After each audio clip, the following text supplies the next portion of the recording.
Sem microfone, que bom. Boa noite a todas, boa noite a todos.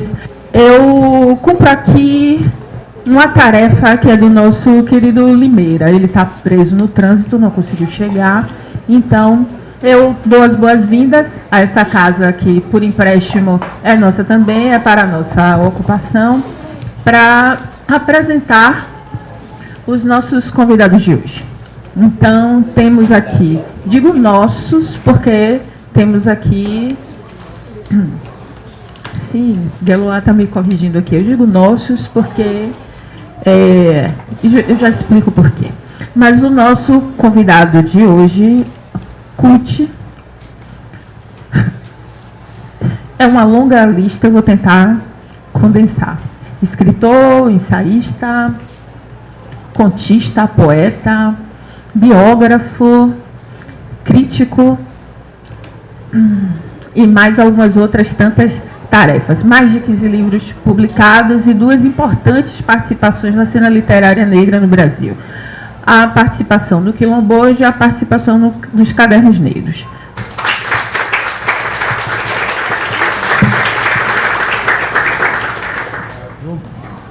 Eu queria saber qual era o esquema, né? Como é que funcionava aqui, que nunca vinha algum estoque. E aí Guilherme disse, olha, Kut, o negócio lá é o seguinte, você faz o que você quiser lá, não tem esquema não. Então, quando a gente tem essa liberdade toda, né, a gente corre sempre o risco de ficar muito espaçoso. O poeta é espaçoso, né? Então, e também pinta aquela coisa por onde começar, né?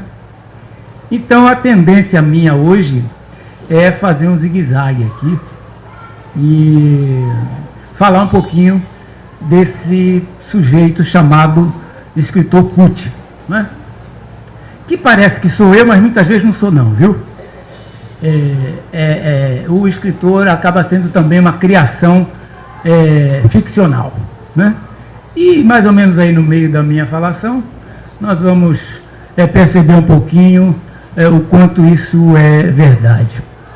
Bem, em primeiro lugar aqui eu queria agradecer a esse convite, né, do Alguns Toques para vir aqui, porque esses toques já estão no Brasil todo, né, porque Alguns Toques, quer dizer, aquela coisa do toque que vai fazendo uma comunicação bastante longa, distante, né. A questão do escritor Kut, né, começa a surgir assim no momento em que as coisas estão pegando na minha adolescência, né?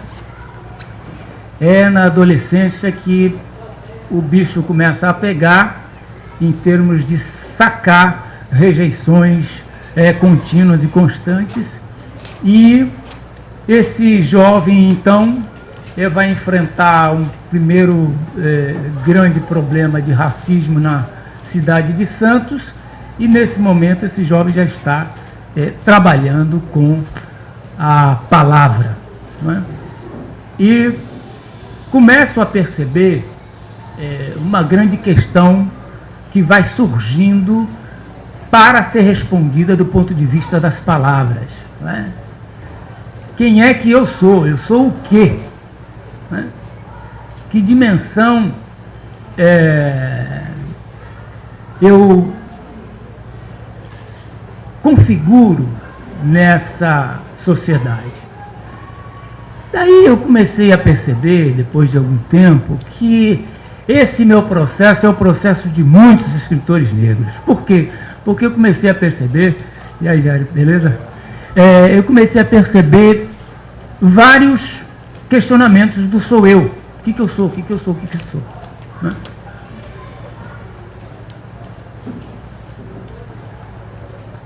Aí eu começo também o meu diálogo com os meus pares.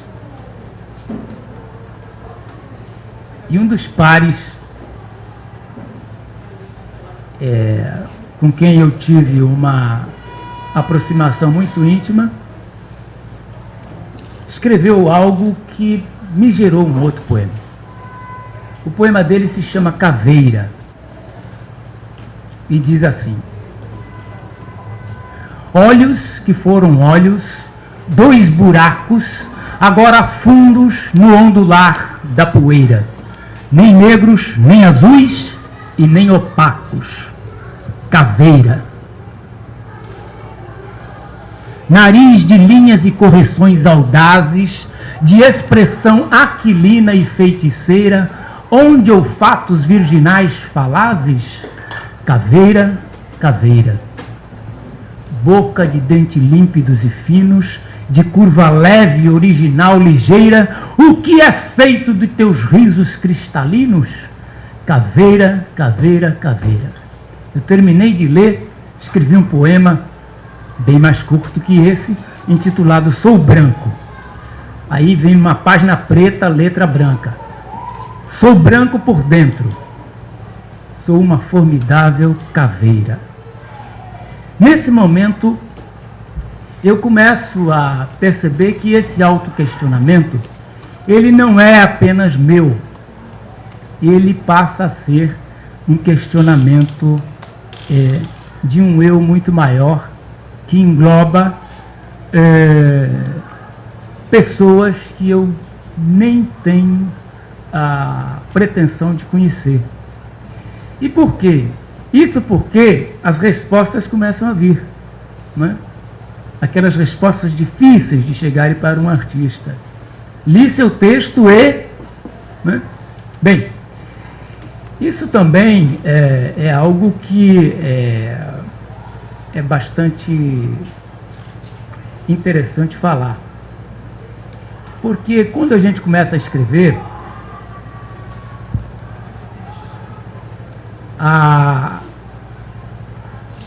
o mundo da escrita, não é? E no meu caso o mundo da literatura, ele já está pronto.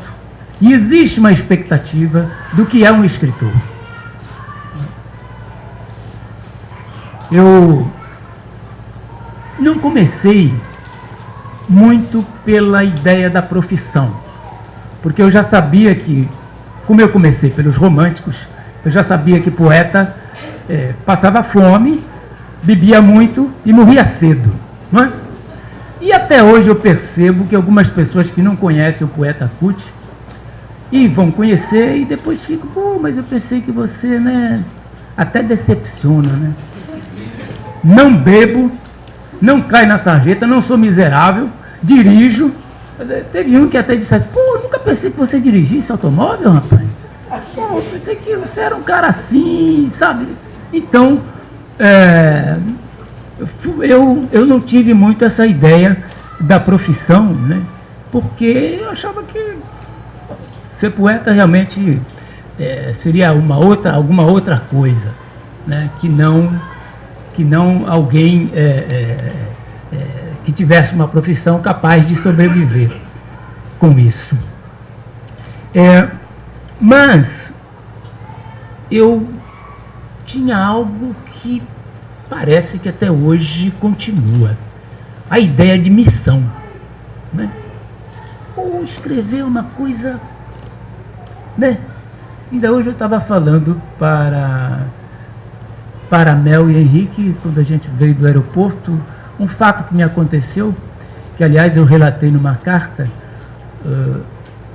que foi o seguinte: eu tive uma crise uma vez, não é?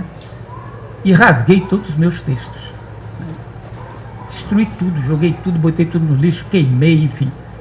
Foi uma coisa horrível, né, para quem estava perto, né, de mim, a minha mulher, minha filha pequena. Né? Então foi um negócio feio mesmo. Eu virei bicho e não queria mais saber de escrever coisa nenhuma. No dia seguinte, me veio minha filha lá com um texto colado com durex. Ó, pai. Né? Aí eu digo, pô, não largo mais esse negócio jamais, né?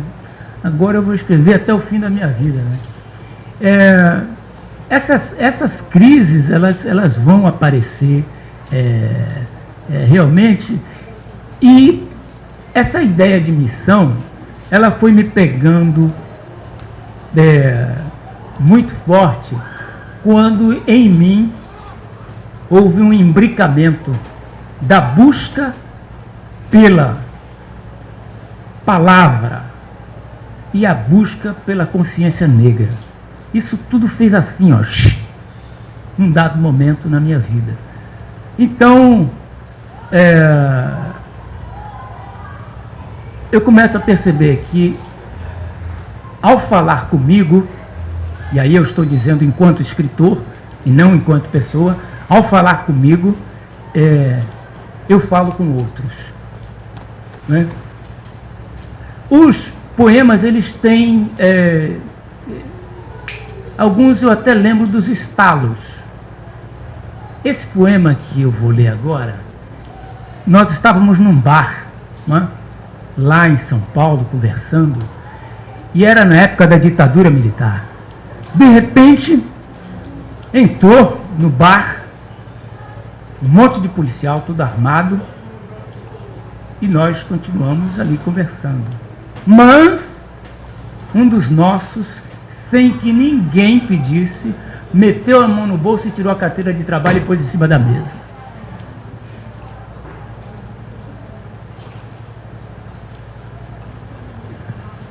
Às vezes, sou o policial que me suspeito, me peço documentos e mesmo de posse deles me prendo e me dou porrada. Às vezes, sou o porteiro, não me deixando entrar em mim mesmo, a não ser pela porta de serviço. Às vezes, sou o meu próprio delito, o corpo de jurados, a punição que vem com o veredito.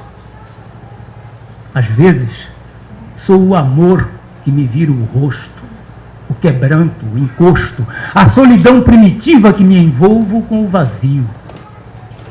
Às vezes, as migalhas do que sonhei e não comi. Outras, o bem-te-vi com olhos vidrados trinando tristezas. Um dia fui a abolição que me lancei de supetão no espanto, depois um imperador deposto, a República de Conchavos no coração, e em seguida uma Constituição que me promulgo a cada instante. Também a violência de um impulso que me põe do avesso, com acessos de cal e gesso, chego a ser. Às vezes faço questão de não me ver, e entupido com a visão deles, sinto-me a miséria concebida como um eterno começo.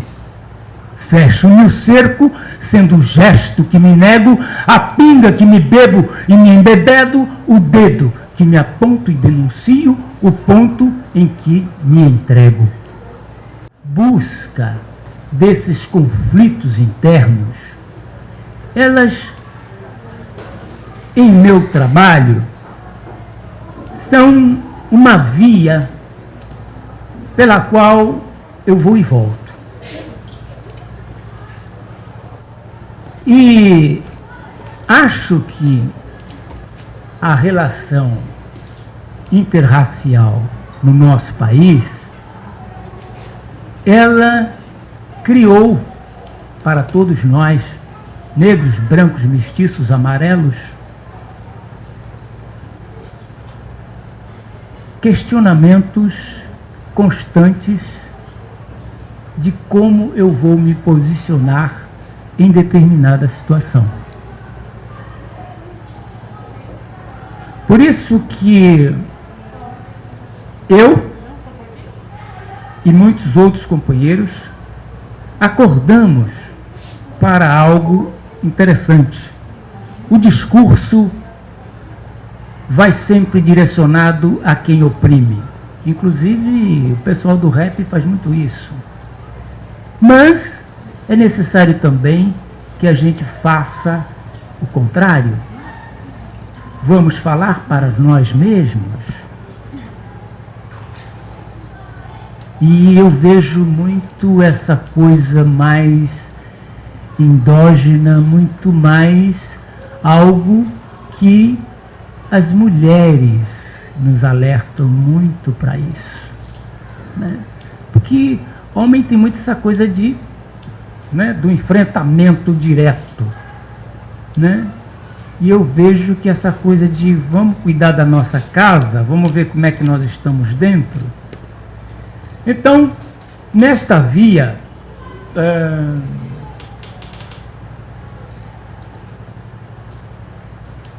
eu percebo que parece que há uma certa pressão psicológica que ainda não foi redimensionada muito bem.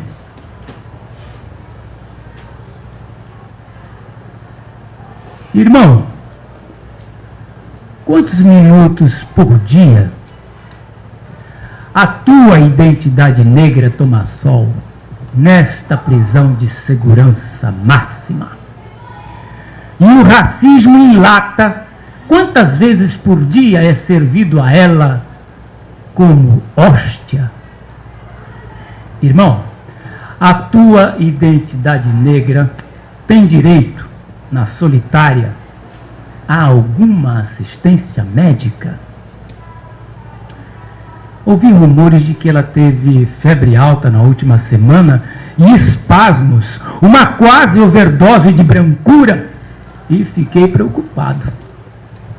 Irmão, diz à tua identidade negra que eu lhe mando um celular. E seguem também os melhores votos de pleno restabelecimento e de muita paciência para suportar tão prolongada pena de reclusão. Diz ainda que continuamos lutando contra os projetos de lei que instauram a pena de morte racial e que ela não tema ser a primeira no corredor da injeção letal. Irmão, sem querer te forçar nada, quando puderes, permite à tua identidade negra respirar por entre as mínimas grades desta porta de aço um pouco de ar fresco. Eu sei que a cela é monitorada 24 horas por dia. Contudo, diz a ela que alguns exercícios devem ser feitos para que não perca completamente a ginga depois de cada nova sessão de tortura. Irmão, eu espero que esta mensagem chegue às tuas mãos. O carcereiro que eu subornei para te levar o presente me pareceu honesto e com algumas sardas de solidariedade. Irmão, eu sei como é difícil sobreviver neste silencioso inferno. Por isso, toma cuidado com a técnica de se fingir de morto, porque muitos abusaram e entraram em coma. E não esquece o dia da rebelião, quando toda a ilusão deve ir pelos ares. Um grande abraço deste teu irmão de presídio, assinado Zumbi dos Palmares.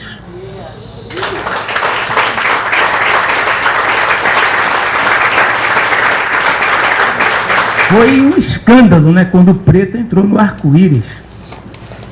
O branco exaltou as diferenças. O vermelho se irritou. O amarelo disse, não tenho nada com isso.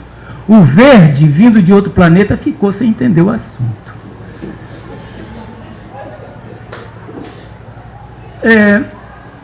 Minha gente, o processo meu de deslumbramento para a grande possibilidade que nós temos de elaborar uma literatura possante a partir da nossa experiência de negros, ele nasce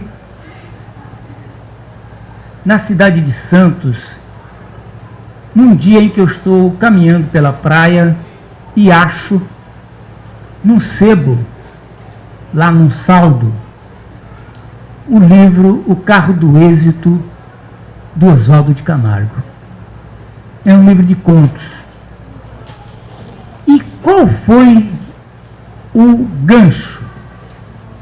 O Oswaldo de Camargo, ele ficcionaliza a própria militância do movimento negro da sua época. Então aquilo disse o seguinte: a minha vida, a vida dos meus parceiros, ela é matéria de ficção. Ela pode ser matéria de ficção. A partir daí, realmente, eu tive a felicidade de conhecer Oswaldo e tudo ficou mais fácil e até a impossibilidade, né, de profissionalização, tudo isso passou a ser algo bem suportável. Eu percebo que algumas pessoas que chegam, né, alguns jovens, como eu fui jovem, chegam para a literatura com ilusões tremendamente perigosas para o seu próprio ânimo. Ser escritor dá status. Sou escritor, já é importante. Então muita gente vem atrás do status. E aí, quando começa a enfrentar os ossos do ofício, que é brigar o tempo todo com essa língua, né, que é materna, mas é madrasta, severa, aí começa a perceber que esse status não vale nada. Quando começa a perceber o grande desafio de nós marcarmos na literatura brasileira o protagonismo negro, aí começa a perceber que realmente é trabalho, né? É suor, né?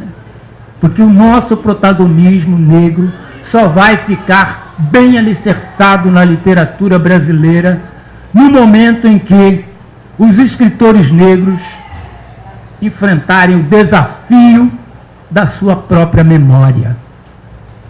É ela, a memória, tanto individual quanto coletiva, é que vai dar o grande saldo do protagonismo negro na literatura brasileira.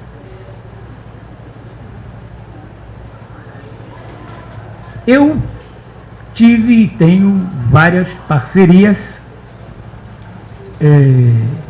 na literatura negra, que eu chamo de negro brasileira, e não afro, né? Tem aí um debate, uma discussão, às vezes até calorosa. E nós podemos dizer, nós da minha geração, que nós tivemos uma vida literária, né?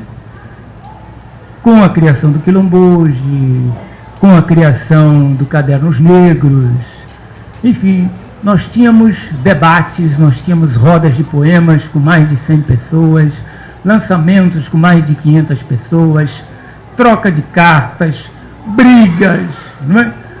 Tudo por conta da discussão literária.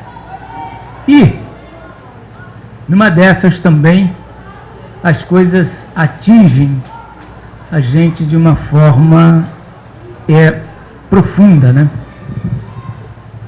Eu tive que, em alguns momentos, parar para refletir sobre como é que estava indo em mim essas questões, essas rusgas todas.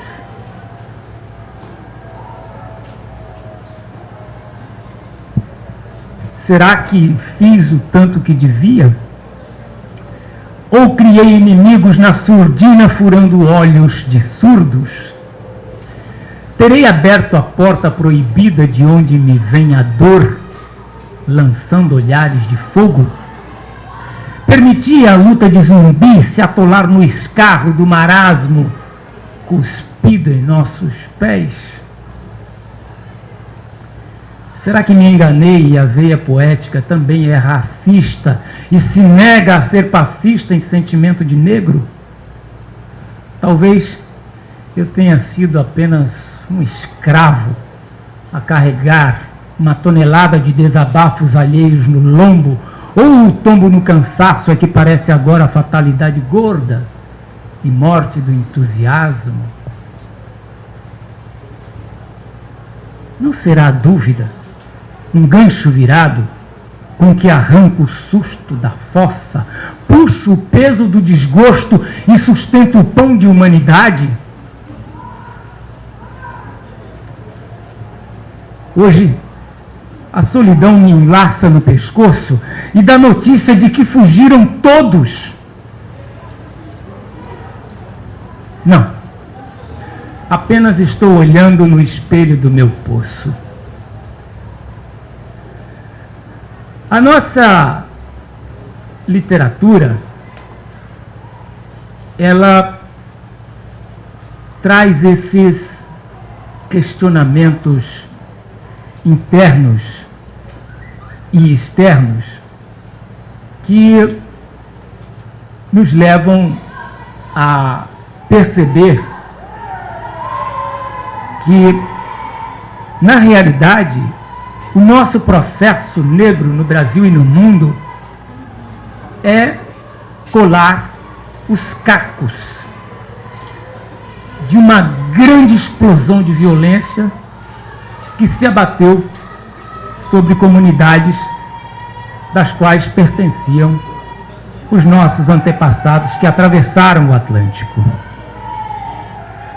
E é nesta colagem dos cacos que nós vamos nos fazendo, e não há como não se fazer com reações àquilo que nós recebemos de agressão. Não há como.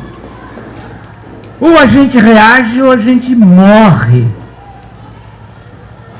Por isso, se o Papai Noel não trouxer boneca preta neste Natal, meta-lhe o pé no saco. E eu, quando minha filha estava chegando, eu corri para a loja e o que eu vou ler agora tem um pouco a ver com essa minha corrida à loja. Se chama Boneca. Nenhuma cansou de tanto andar. Perguntara muito, ouvir a resposta de todo tipo, algumas vezes reagir à escassa delicadeza de certos balconistas e mesmo às ironias finas. Em outros momentos, fora levado à autocomiseração, depois de ouvir, por exemplo, sinto muito, ou queira nos desculpar, a fábrica não fornece, sabe? Desanimar? Não havia por que desistir de encontrar o presente de Natal para a filha. Com seus 33 anos, estava em plena forma física. Além disso, era como se a pequena o conduzisse pelas ruas do centro comercial. Continuar a procura, mesmo pisoteando o cansaço, era uma missão. Com entusiasmo, entrou na loja seguinte, cheia. Aguardou pacientemente. Uma mocinha branca de ar meigo e aspecto subnutrido indagou: "O senhor já foi atendido?" "Não. Por gentileza, eu estou procurando uma boneca." "Temos várias! Olha aqui a Barbie, a Xuxinha." E a loirinha foi apanhando diversas bonecas, colocava-as sobre o balcão, como se escolhesse para si. "Olha que gracinha esta aqui, de olhos azuis. É novidade. Chegou ontem e já vendeu quase tudo. Chora, tem chupeta, faz pipi. E essa outra aqui, não é uma graça?" E levou ao colo uma ruivinha de tom amarelado, bem clarinha. Mexeu-lhe os bracinhos e as perninhas e indagou: "Não gostou de nenhuma?" "É que estou procurando uma boneca negra." Meia hora de espera. "Tem sim!" O dono da loja dirigiu-se à empregada. "Procura melhor, na prateleira de baixo, lá em cima mesmo, perto da pia." A moça subiu de novo a escada, depois de sorrir, um submisso constrangimento. Desceu mais uma vez, recebeu novas instruções e tornou a sorrir. Em seguida, do alto do mezanino, mostrou o rostinho gorducho, marrom escuro, de uma boneca. Radiante, a balconista empunhava-a como um troféu. Assim desceu a escada, mas, descuidando-se nos degraus, despencou-se. Todos se apavoraram, as colegas de trabalho foram em socorro. Nenhuma fratura, apenas um susto. O patrão exasperou-se, mas logo conseguiu se controlar, vermelho como pimenta malagueta. A loja estava cheia, fui atender o cliente. Peço desculpa pela demora e pelo transtorno. Espero que o senhor não tenha se chateado. O importante é que encontramos o produto. Está em falta, sabe? Eles não entregam. Eu mesmo encomendei a semana passada, mas o representante disse que a firma está exportando para a África. Está certo, mas aqui também tem freguês que procura, não é? O senhor é brasileiro? Sim. Então, o homem engoliu a frase e preparou a nota. Já na rua, o pai, entre tantos pensamentos, alguns desagradáveis, lembrou-se da descontração a que fazia jus, depois de suar expectativas naquela manhã de dezembro. Respirou fundo, contemplou o lindo embrulho de motivações natalinas em que se destacavam o Papai Noel, crianças louras e muita neve. Seguiu passos lentos em direção a uma lanchonete. Vai uma loura gelada aí, chefe? Pronunciou o balconista ao vê-lo sentar-se junto ao balcão. Sorriu, confirmando com um gesto de polegar. Ao primeiro gole de cerveja, sentiu-se profundamente aliviado e feliz. Bem, essas buscas, não é?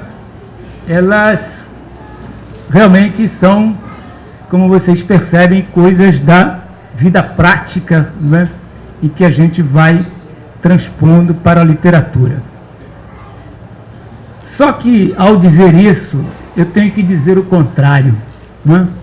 Porque os críticos brancos, racistas, eles vão para o escritor negro em cima da biografia. E aí é onde eles pisam no tomate para não dizer em outra coisa, não é? Porque literatura não é biografia. Esse cara que está aí não sou eu, isso é uma ficção. Não foi assim que eu achei a boneca. Não é? Mas, por que esse hábito de ir em cima da biografia? Fizeram assim com Cruz de Souza, fizeram assim com Luiz Gama, Lima Barreto nem se fala. Eles fazem isso que é para dizer, olha, tá vendo como ele é complexado? Olha, tá vendo como ele tem problema? Olha, tá vendo como ele é uma patologia? É para isso. Para não enxergar o texto. Não é? Minha gente, a nossa vida literária, ela tem muitas questões a serem levantadas, né? Eu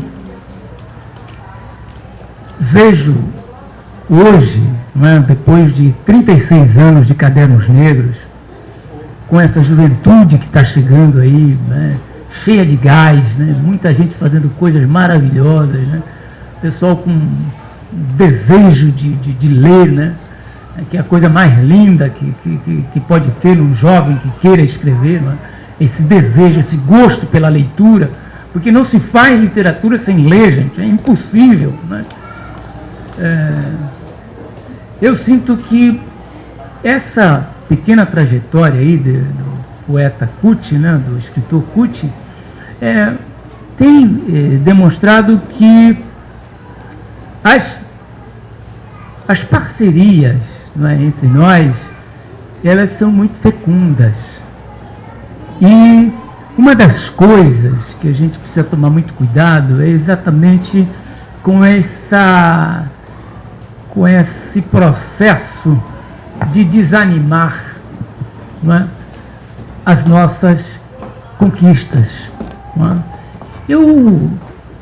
A última vez que eu estive aqui em Salvador, ou a penúltima, né, houve um debate muito acirrado e, num dado momento, eu percebi que ninguém estava mais se importando com o que a mesa estava dizendo, né?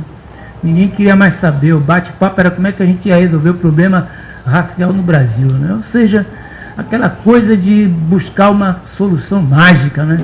Onde que está? Não, política não adianta, a literatura não resolve nada, a economia, enfim. Na realidade é aquilo. É um processo histórico longo, né?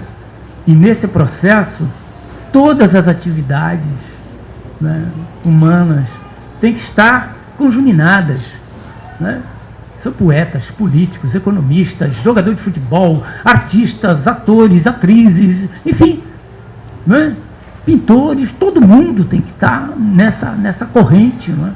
Porque não se demove isso que é muito antigo, né? E aí, ao dizer muito antigo, eu gostaria de fazer uma provocação, né? Acho que Carlos Moore tem muita razão em discutir um detalhe da questão racial, que é fundamental para a gente. Tem um vídeo da BBC, muito bonito, que o início dele é assim: o racismo começa com a escravidão. E o Carlos Moore vai nos alertar. Existe um proto-racismo que pertence à antiguidade. Quando a gente pensa isso, essa questão do racismo não é tão simples, não. Não é uma coisa que alguém só pratica porque quer levar vantagem em algum momento. Não. Isso são coisas muito mais profundas, sabe? Há aí uma escavação a ser feita na humanidade para detectar esse processo antigo, não é, de utilizar o fenótipo como um processo de estigmatização do outro. Não é? Então, eu creio que nesse processo, acho que a África é algo importante para a gente estar revendo e repensando, né? Inclusive os pensadores que a África tem gerado, né? E por falar em África, eu lembrei de uma parceria, né, que nós tivemos e temos ainda muito fecunda, e essa parceria foi muito interessante, muito curiosa, né? E eu vou ler aqui uma carta que traduz um pouco do processo nosso de vida literária, né? E também traduz um pouco essa coisa que eu estava dizendo, de um conhecimento mais próximo, né, do continente africano. A assinatura vem depois. Querido Kuti, recebi sua carta e já tive confirmação que a editora de ar recebeu o contrato de Abílio. Assim, está faltando cada vez menos para a conclusão da nossa antologia. Li, com grande fascínio, o livro de memórias do Correia Leite.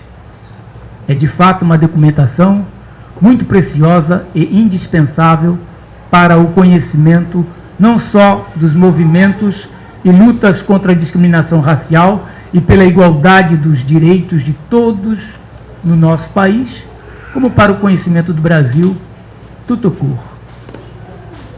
Correia Leite, para quem não conhece, foi um grande militante da imprensa negra paulista. Dele eu fiz um livro de memórias. Personalidades como a de Correia Leite precisam ser conhecidas e seu exemplo ser seguido. Vejo muito em você a continuação desse espírito de luta e de dedicação, e certamente não foi por acaso que justamente você tenha organizado esse livro. Fico um tanto aborrecida e impaciente de não receber respostas das cartas que faço e nunca sei se houve extravio ou displicência. Você sabe o que está havendo com a Geni? Não sei se vocês conhecem, essa Geni é Geni Guimarães, uma grande escritora que mora no interior de São Paulo, na cidade de Barra Bonita. De novembro para cá, 3 cartas e até hoje nem sombra de reação. Se você tiver condições para isso, diga-lhe que estou esperando. Ou ela manda por você as respostas às perguntas que lhe fiz por causa da tradução dos contos dela. Aqui se trata da tradução para uma antologia que foi publicada na Alemanha. Precisamos saber, por exemplo, que doença é essa do bucho virado? E que planta é o rubim? Deve haver outras coisas, mas não estou aqui com as cartas, cópias que fiz para ela. Também escrevi a Miriam, nada. Aqui é a Miriam Alves. A primeira carta, a de novembro, foi só para conversar, mandar contar da nossa próxima mudança de endereço e de continente. Escrevi para quase todos os poetas com quem mantenho contato mais próximo. Só você e o Semog reagiram, e depois de meses, o Oliveira. Aqui é o Oliveira Silveira. Do Triunvirato, para quem não sabe, o Triunvirato é Oswaldo Camargo, o falecido Paulo Colina e o Abelardo Rodrigues. Um apelido que foi dado a eles pelo Arnaldo Xavier, o poeta. Do Triunvirato, nunca tive nenhuma reação. Você talvez possa me ajudar ainda na dúvida que estou a respeito do final do conto Tanclau de Limeira. Aqueles versos que estão no fim pertencem a alguma música, a algum poema? De quem são? Dele, Limeira, ou de quem? Eu não sei se teria sido necessário, mas na verdade não tinha pensado em consultar você a respeito de que contos deveriam entrar. Desculpe se errei. Escolhi os textos a partir de certos critérios temáticos e de qualidade, bastante tolhida pela falta de espaço. Com o tempo, consegui convencer os editores a acrescentar mais alguns textos, mas a palavra final vai ser dada pelo fator dinheiro. Havendo meios para um número maior de páginas, haverá maior número de contos. Eles estão nessa fase final de contagem. Não sei muito o que posso lhe contar numa carta sobre nossas vivências aqui. Aqui onde? Guiné-Bissau. É de fato tanta coisa, tanta impressão, que é difícil escolher. Tivemos a experiência rara e enriquecedora de ter podido participar das cerimônias do funeral de um guineense da etnia dos Mandiacos, casado com uma brasileira vizinha e amiga nossa. Os Mandiacos, juntamente com os Pepés e os Mancanhas, seguem a sua própria religião tradicional ligada ao culto dos antepassados e dos irãs, digamos, orixás. Foram 2 semanas de cerimônias. Chegamos a ir à aldeia de onde Manuel, o amigo que morreu, é originário, o chamado Chão dos Mandiacos, o cerne, o centro da cultura dessa etnia. Foi impressionante. O lugar é sem dúvida um lugar sagrado, místico e pleno de energia. Nunca vimos árvores tão monumentais. O poilão é uma árvore sagrada que abriga os irãs e é sempre enorme, cheia de raízes adventícias. Acho que o termo é esse, parecido com a nossa paineira. Mas os poilões de Caliquice, a aldeia natal de Manuel, eram mais que monumentais, indescritíveis. O maior deles, que ficava no centro do local onde havia cerimônias, ao lado da casa dos pais do morto, provavelmente também isso não é por acaso, era de tal diâmetro que Johannes contou 40 passadas em torno. Cada passada de Johannes tem quase 1 metro. O ambiente todo era muito impressionante. As mulheres, toda a aldeia, algumas centenas de adultos estava presente, concentrada perto desse poilão. Elas choravam em voz alta, num tipo de litania e com muitos gestos ritmados. Uma grande parte estava com o peito desnudo e com as partes sem roupa, cobertas de barro, peito, braços, cabeça, rosto, em sinal de tristeza. As que estavam vestidas usavam roupas tradicionais, em parte lindíssimas. Uma grande parte dos homens estava na floresta. As casas da aldeia ficam espalhadas nessa floresta, não muito densa, com muitos cajueiros e mangueiras, também enormes, fazendo cerimônias secretas só deles. Grupo de mulheres dançavam, acompanhadas de grande alarido de vozes e instrumentos metálicos de percussão. Alguns grupos dançavam um tipo de samba de roda em grande alegria.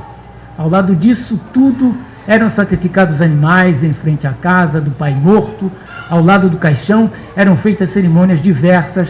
Inclusive foi rezado em Manjaco o terço católico e cantaram-se cânticos religiosos em português que conheço da minha infância. Mas tudo muito harmônico, muito integrado. Levaria páginas e páginas para contar tudo. As cerimônias ligadas à morte são sumamente importantes e dizem que, em muitas etnias, a morte é sumamente importante. E as pessoas economizam a vida inteira, deixando mesmo de comer direito para poder fazer face às despesas do enterro dos pais. É, por exemplo, enorme a quantidade de animais sacrificados, galinhas, porcos e cabritos, às vezes até bois, e há o costume de se tecerem ou mandarem tecer os panos fúnebres, belíssimos tecidos com padronagem muito especial e criativa, tendo cada etnia seus traços característicos. Outra vivência de outro tipo é enfrentar os fenômenos atmosféricos daqui. O calor é enorme, estamos atualmente com 35 graus permanentes, dia e noite, com falta de energia e de água também quase crônica daqui. Pense no que acontece, e desde outubro que não chove, o que é natural, pois a estação das chuvas só vai começar no próximo mês. No domingo, 2 de maio, chegou até Bissau uma nuvem de poeira vinda dos desertos do norte. Isso parece acontecer de vez em quando, mas não se via em Bissau desde muito coisa tão intensa. Parecia dia de garoa por aí. O sol encoberto não conseguia varar a poeira. Tivemos a luz acesa o dia inteiro. Ou ficamos no escuro por falta da mesma. Os carros tinham que andar de farol aceso. Não se via o outro lado da rua. As casas, mesmo com as janelas fechadas, 35 graus, tinham o chão, os móveis, tudo coberto de uma camada avermelhada em menos de 1 hora depois de se ter limpado. Uma coisa incrível. Durou 3 dias, mas não tão forte como no primeiro, e depois passou. Mas ainda hoje não conseguimos limpar tudo, mas temos o consolo de ser tempo dos cajus e das mangas, dos abacaxis, tudo delicioso em uma fartura enorme. Não entendo como os flamboyants e as acácias estouram em floração com essa secura, mas é assim. E as bungavilhas de todas as nuances, e tenho no jardim girassóis para Oxum. Portanto, não posso reclamar. Um abraço também do Johannes. Agora, eu vou pedir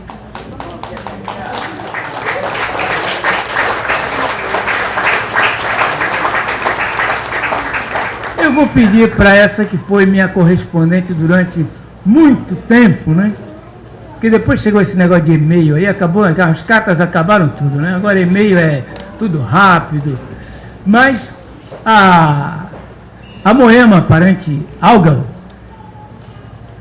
tem cartas para mim enormes, né? Cartas tipo assim de 5 laudas, frente e verso, datilografado, letrinha e tal, né? Então eu escolhi essa carta aqui, e a Moema, então eu vou chamar a Moema para vir aqui, porque Moema conhece meu trabalho, né, eu acho que como ninguém. E Moema vai ler a resposta dessa carta aqui, e depois provavelmente vai falar um pouquinho do meu trabalho também, e da nossa vivência. Quando você disse que tinha uma surpresa para mim, e foi realmente por acaso que a gente vai estar se encontrando aqui na Bahia. Primeiro, boa noite para vocês, né? Me deu assim realmente uma saudade de CUT, porque a gente sempre se falou muito, mas os tempos de hoje estão espaçando assim as nossas conversas, e sobretudo, como ele diz, e-mail atrapalha tudo, né? A gente escreve 4 linhas, 5 linhas. Mas as cartas dele, não é ele só, eu tenho guardadas. E ainda lá na Alemanha eu comecei a ler as nossas cartas, as que ele me mandava e as que eu mandava para eles. Gente, dá um livro inteiro, viu? Eu escrevi muita coisa, mas ele também. Ele escolheu essa carta. E eu tinha pensado, tá? Aqui uma opção de coisa.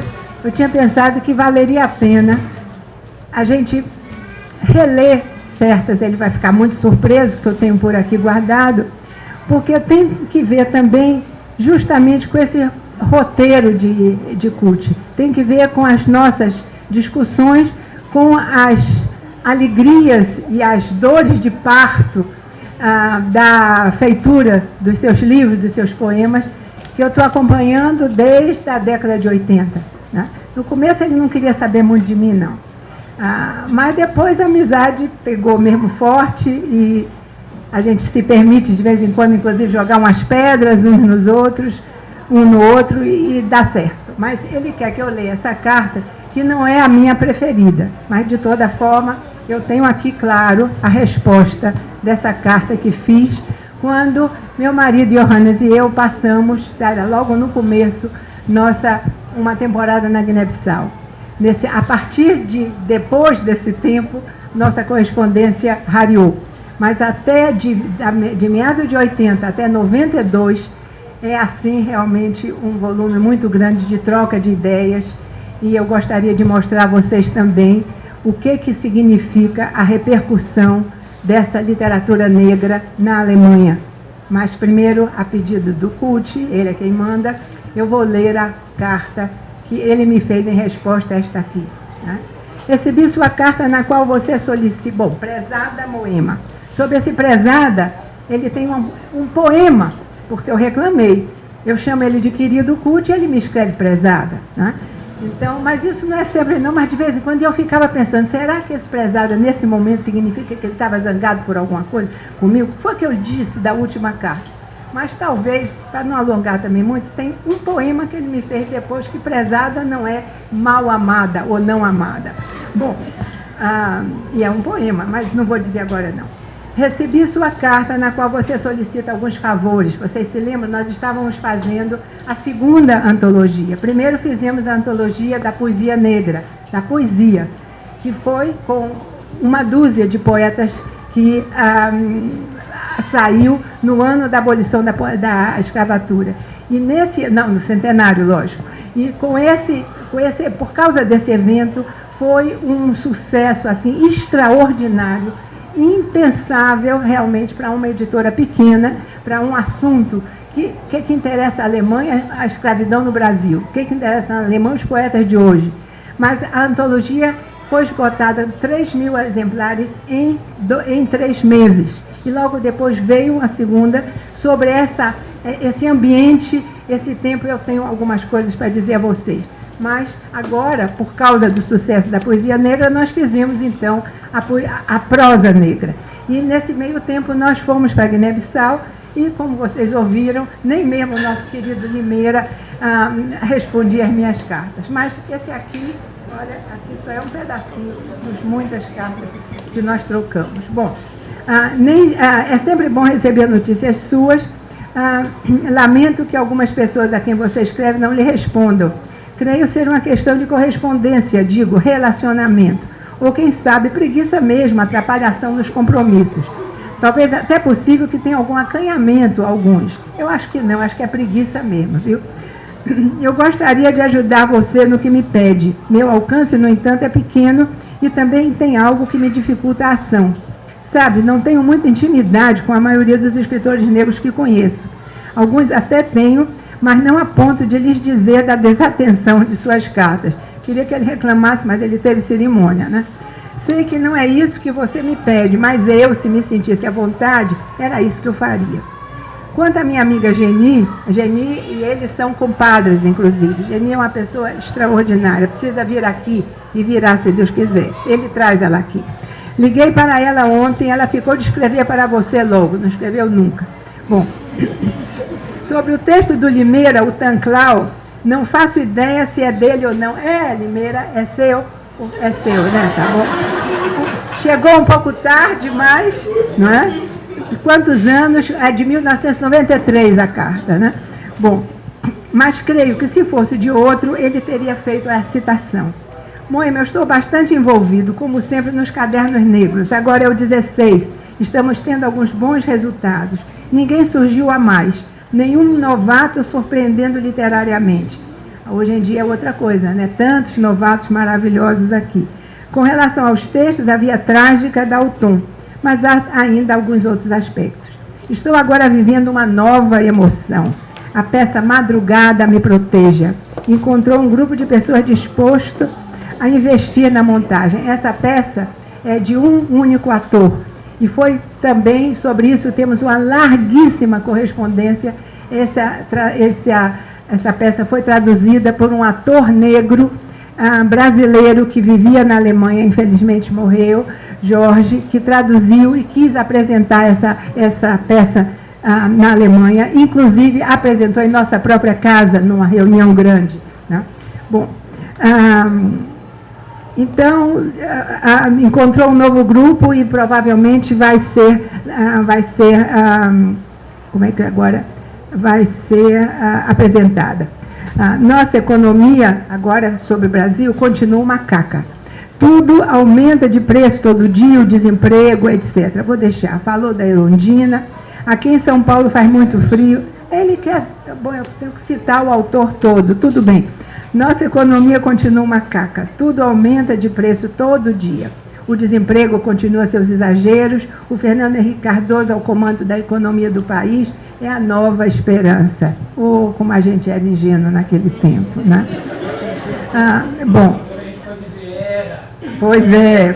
Erundina se queimou no governo Itamar. Saiu esbravejando o bate-boca político. Aqui em São Paulo faz muito frio já. Isso foi em junho. Vai esfriar mais. Estou literalmente meio marasmento.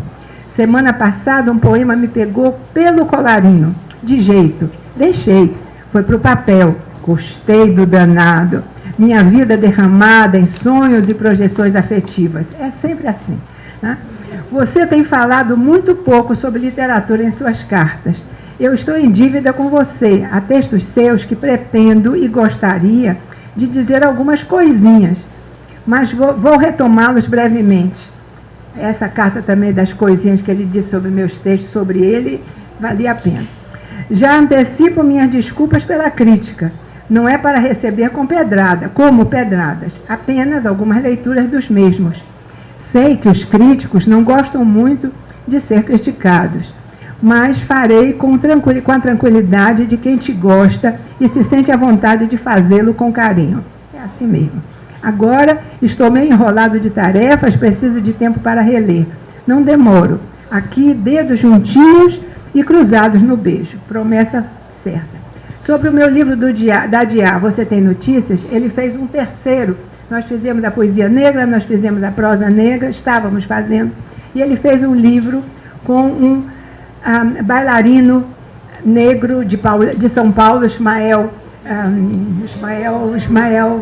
Ivo. Ele fez os poemas, um livro belíssimo. Ismael continua num cargo de direção em um dos teatros mais importantes lá da Alemanha. Bom, o que você acha de uma peça com Lima Barreto, Machado de Assis, Luiz Gama, José do Patrocínio e Cruz de Souza, todos no palco? Projeto, está devendo ainda. Vou precisar de financiamento para essa empresa monstro. Você tem alguma dica de canais bolsistas para escritores? Nenhuma. Você tem alguma dica, sim? Acho que estou perdendo o receio de ir atrás desses dinheiros que me possibilitariam alguns projetos literários. Devia ir mais atrás, porque tem um monte de coisa ainda para ser feita. Espero e farei das tripas coração para perder a vergonha. Nete e Ayo dele, a filha dele, Nete e a mulher dele, estão bem. Estivemos juntas agora no sábado passado, na festa dos 100 anos de Carolina, Carolina Maria de Jesus. Carinho, bom, elas estão bem, como se pode, vivendo com poeta e outros que tais. Carinho eu tenho a certeza que não lhes falta, mas o consumo, se dependesse só de mim, estaríamos precários. Bem, conforme disse anteriormente, volto a te escrever em breve, grato pelas suas informações sobre a Guiné-Bissau. Eu vi a nuvem de pó. Poxa, a noite vai pelas 20 e 40 horas. Preciso ir parando, recebo um grande abraço e meus votos de saúde, paz, lembranças para Johannes. Ele já está aqui todo animado para falar, mas eu tenho mais umas coisinhas para mostrar dele para vocês. Não sei o que se ele me permite, porque a noite é dele. O que você acha? Só. Não sei se vocês observaram aí que tem várias coisas que vão ter prosseguimento, né? Várias coisas, essa coisa da antologia, essa coisa da crítica, nós vamos retomar em outras cartas, né? As críticas que eu faço a textos dela, a crítica que ela faz a textos meus, enfim, é um conjunto de uma comunicação muito intensa, para mostrar que isso são documentos que existem não apenas entre eu e Moema, existem entre vários escritores. Eu tenho muitas cartas com Ronald Augusto, com Oliveira Silveira, né, com Edmilson de Almeida Pereira. Enfim, acho que isso tudo são memórias que nós não podemos deixar de passar adiante. Então, creio que eu fiz questão de trazer essas cartas para mostrar isso. E são memórias de vida, de intensidade, de projetos, Vocês viram aí que tem um projeto meu, que a Moema até falou que eu estou devendo, né? Quer dizer, na realidade é isso. Teve um momento na minha vida em que Cruz de Souza, Lima Barreto e Machado de Assis e Luiz Gama ficaram me enchendo o saco o tempo todo, né? Conversando na minha cabeça, dizendo que queriam virar uma peça de teatro. Até hoje não viraram, mas eu estou no caminho. Eu já li toda a obra do Lima, já li toda a obra do Cruz, já li todo o Luiz Gama, agora estou lendo todo Machado. Porque senão eu não consigo fazer, né? Do Cruz de Souza foi o trabalho de mestrado dele. E do estudo do Cruz de Souza com Lima Barreto é o doutorado dele. Pode continuar. Bem, então é isso, só para trazer essa questão da importância das cartas. Mas eu, como sou muito bonzinho com a Moema, eu vou permitir realmente que ela leia aí o que ela trouxe, né, uns pedacinhos, porque as cartas todas são muito longas. É uma delícia, viu? Mas não dá.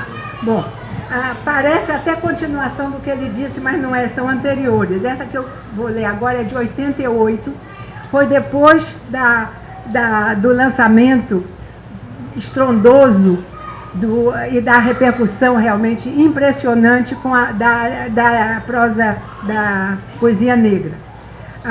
E eles, depois de uma luta muito grande, também temos correspondência sobre isso, nós conseguimos levar para a Alemanha Kut, Oswaldo de Camargo e Geni Guimarães. Isso foi uma novela de muitos meses, de muita angústia, de muita troca também, de discussões com eles. E para a chegada deles, antes da chegada. Por causa dessa grande repercussão, os jornais falaram, era uma quantidade enorme de entrevistas que eu tinha que dar, de procura para falar na televisão, e vinha gente de toda a Alemanha para procurar material, e só estava Moema lá. Os autores não estavam. Eu escrevia, por favor, mandem fotos de vocês, mandem dizer uma pequena biografia, porque, como ele disse, a biografia mesmo não interessava tanto nas nossas conversas. Eu não sabia tanta coisa sobre eles. Hoje eu sei muito, mas naquela época ainda não. E ele, então ele me escreve o seguinte: tenho lido as cartas que você tem enviado a nós três ao mesmo tempo, os três que viriam à Alemanha. Não somos um. O passo a passo, a carta, dificulta a resposta. Além do mais, maio andou cheio de compromissos e continua, claro, por causa do 13 de maio, isso ainda estava mais urgente para mim. E o livro saiu e cada autor tinha direito a 2 livros. E na minha euforia e alegria de poder mandar para ele logo, eles, os 3 que viriam, eu mandei um livro para ele e Miriam, que eram muito amigos. E depois, logo depois, seguiu pelo correio, cada qual recebendo os seus livros e para outras pessoas também.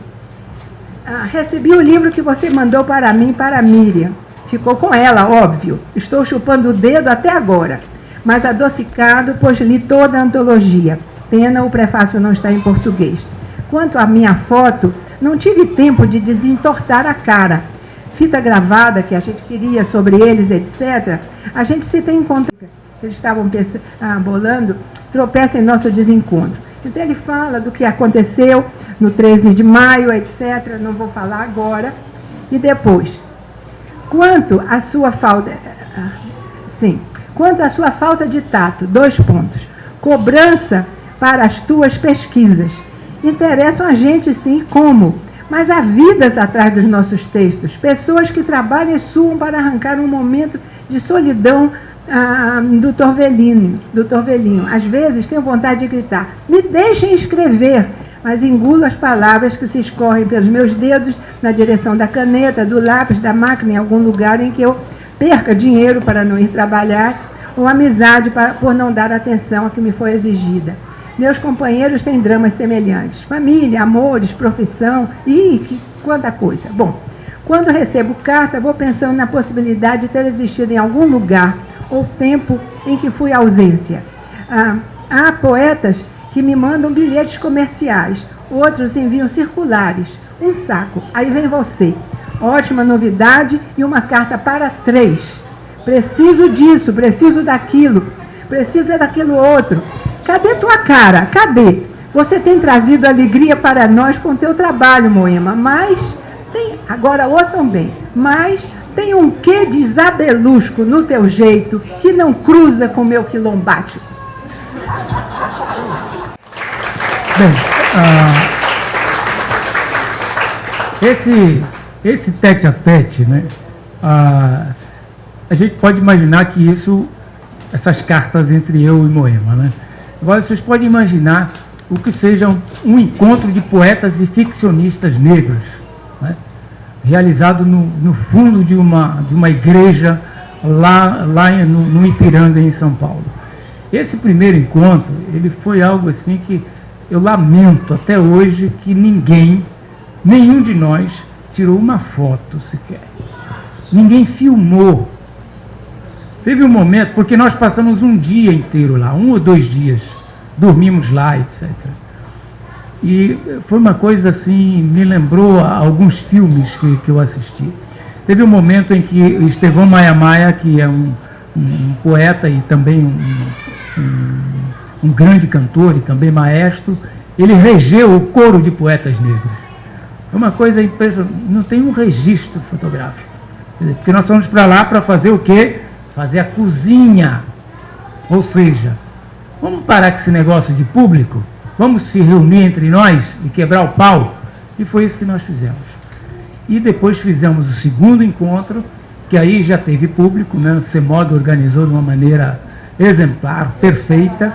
E aí apareceu alguém lá, ó, meia com medo, né? não ia comer dessa negrada aí, não sei não, né? Aí apareceu a Moema lá, meia ressabiada, foi?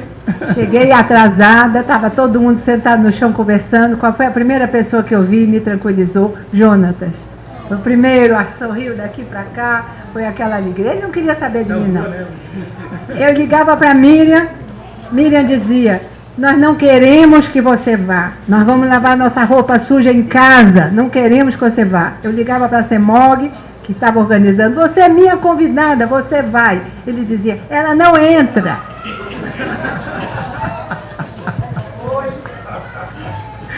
Porque reparem que nesse segundo encontro, que foi em Petrópolis, nós tivemos então essa questão de fazer a reunião interna sem público. Mas aí o Semog achou um jeito lá tivemos um momento interno, né, onde a gente quebrou o pau, né, e depois a gente fez então uma apresentação para o público. Eu estou citando isso para dizer o quanto de documentos existem, não é, em termos de cartas e outras coisas, não é, e o quanto de vida literária tem no contexto dessa literatura, né? Porque nós temos, como eu disse a vocês, uma missão, que é a missão de realmente traduzir essa subjetividade coletiva em literatura, né? E aí, o que é literatura? Né? Para que serve a literatura? Né? O que é um bom texto? Né? O que é um texto realizado? Tudo isso passa por discussões, passa por brigas, passa por troca de pontos de vista, né? E isso realmente os escritores negros têm realizado com muito esforço, né? Muitas vezes de forma até precária, né? E hoje nós já vemos assim um desenvolvimento bastante grande da prosa, né? Porque nós tivemos primeiro muitos poetas, né? Agora a gente está tendo muitos prosadores, né? Muita gente já enveredando pelos contos, pelas novelas, pelo romance. E isso realmente vai dar um resultado fabuloso. Eu trouxe 2 contos aqui para ler para vocês, que são contos curtos, não é? Assim, esses contos me deram a dimensão do quanto que o criador ele tem que realmente estar muito livre para ocupar as várias posições, os vários pontos de vista de personagens. Né? Eu vou começar com o primeiro, aquelas pessoas que têm dificuldade para ouvir palavrão, que não gostam de ouvir palavrão, podem fazer assim, né? Ou então se achar melhor sair, né? Porque esse conto que eu vou ler aqui tem alguns palavrões assim, e o outro também, mas eu acho que essa questão da oposição, não é, eles estão trazendo, e também um pouco dessa questão da mobilidade do narrador. Esse se chama Tchan. Do que eu gostava mesmo, sabe, Karina? Era de pegar os crioulos. Com eles eu me sentia rainha. Babavam por mim. Fodiam feito loucos. E pagavam. Alguns até pagavam mais do que eu cobrava. Só com os pretos eu consegui comprar um automóvel zerinho. Porque você sabe, como estava dando certo, eu passei a anunciar assim: loirinha fogosa adora fazer tudo com negão. E depois daquelas coisas de praxe, né, querida? Daí comecei a ter trabalho todo dia. O celular não parava de tocar. Era desde o mulato claro até o pretão bem preto mesmo. Esses, então, eram os que mais me procuravam. O quê? Se eram bem dotados? Alguns. Variava. Teve só um que quase me arrebentou toda. Além de pau grande, o cara era um cavalo. Parecia que queria me matar. Mas o resto deu para levar numa boa. Tinha os de sempre, uns queriam sair comigo, ir ao cinema, fazer presença. Mas você acha? Para desfilar por aí com um preto do lado, eu só queria se fosse muito bonito. E os bonitões só estavam afim mesmo era de trepar, me lambuzar. Mas aquele filho da puta... Desculpa, eu tento ficar calma quando lembro daquele sacana, mas não consigo. Karina, você vê como eu fico só de lembrar? Olha aqui, me dá até medeira, porra. Eu já estava bem, tinha uma boa grana no banco, agora só quero saber de cheirar. Só o pó me deixa mais forte para eu aguentar essa merda que me aconteceu. E é isso mesmo. Agora, eu acho que devia ter entrado no lance com um gigolô, um cara que eu gostasse, quem sabe, mas não. Eu achava que não precisava. Nunca eu podia imaginar o que ia acontecer. Mas, porra, para que fazer aquilo comigo? Primeiro chega como um cliente qualquer. Não foi assim logo de cara. Acho que na época até comentei com você. Era desses bonitões. Não queria nada além da profissional. Mas depois me encheu de dengo, começou com um presentinho. E o pior, o danado sabia do que eu gostava. E eu passei a ter orgasmo que nunca tinha tido. Imagina, trabalhando em ter orgasmo de apaixonada. E, Karina, você fala assim porque não conheceu a figura. Figura. Não é figura, é o cara da minha vida, pô. Apesar de filho da puta, é o cara da minha vida. Sabe, do presentinho passou a me acariciar de um jeito que ninguém tinha feito antes. Teve vez de nem transar comigo. Pagava sim, mas ficava meninando, entende? Aí eu abri o jogo. Você, meu homem, não vai mais pagar, não. Ele não aceitou. Disse que era meu trabalho e que ia me respeitar. Aí eu fiquei confusa. Pensei em abandonar a profissão, sabe? Naquela de querer viver uma vida certinha. Pensei em ficar com o cara, na moral. Pode rir. Eu queria casar, sim. Ia ter 3 mulatinhos, 2 meninos e uma menina. Eu não vi a hora dele me telefonar e marcar um encontro. Se já tivesse algum outro na agenda, eu descartava. O quê? Não, ele não queria me dar endereço como nenhum deles, nem telefone. Mas eu descobri. E um dia, depois de suar frio com medo da reação dele, eu liguei. Já fazia 1 mês que a gente não se via. Eu não aguentava mais. Não, Karina, ele não me deu nenhum esporro. Foi o homem mais meigo do mundo. Ele me disse: oi, quanto tempo. Estava agora mesmo pensando em você. Eu, na hora, fiquei toda molhadinha. Pensa bem, você liga esperando levar uma puta bronca e o cara te fala isso. Naquele fim de tarde nós fomos a um motel e eu transei como nunca. Foi uma verdadeira lua de mel. Aí, o que você queria que eu pensasse? Porra, comecei a procurar emprego. Falei comigo mesma, vou sair dessa vida.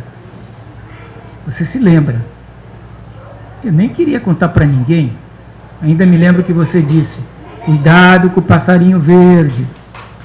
Mas o meu era preto, bonito, charmoso. Parecia que tinha um bom emprego e me dava carinho. Era uma oportunidade que eu tinha de parar de mentir em casa, com aquela história de vendedora de terreno, de que precisava viajar sempre. Aliás, acho que minha mãe e meu pai nem acreditavam, mas faziam vista grossa. Afinal, nunca deixei de pagar a prestação da casa. Agora é que não tenho conseguido. Depois daquilo, eu nem sei mais que rumo tomar. Hein?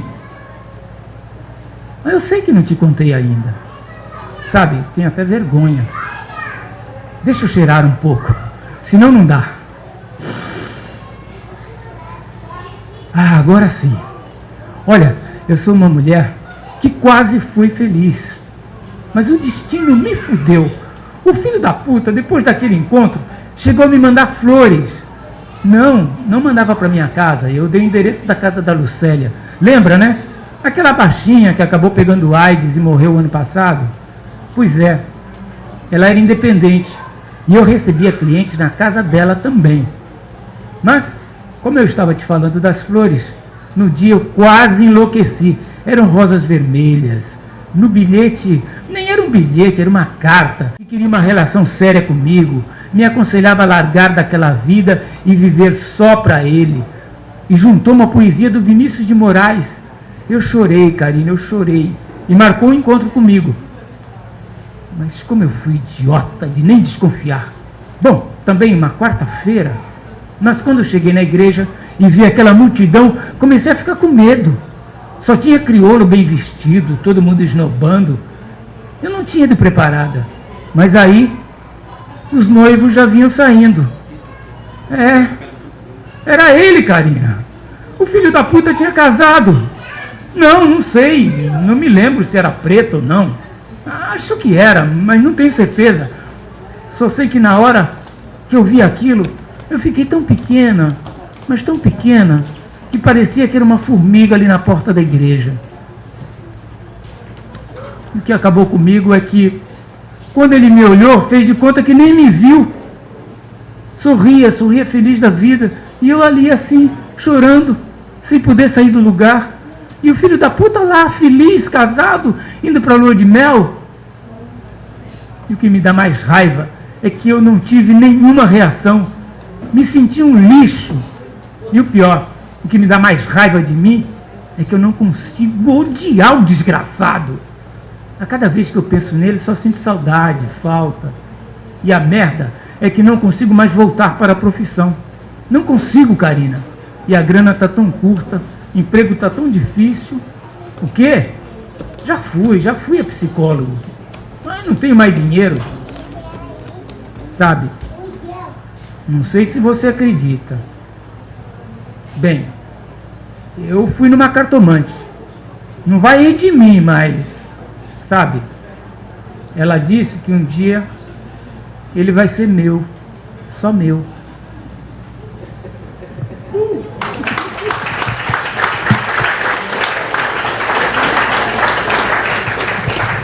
Eu li esse conto aqui porque esse conto eu tenho uma memória dele bastante forte, porque eu li para uma militante negra, e a reação foi inesperada. Depois, quando a gente for conversar, certamente teremos reação do mesmo tipo. Bem, e eu vou ler um últimozinho conto para a gente passar aí a um bate-papo, que também é resposta, não é? São reações, não é? Às vezes cruéis, não é? Que nós negros também assumimos.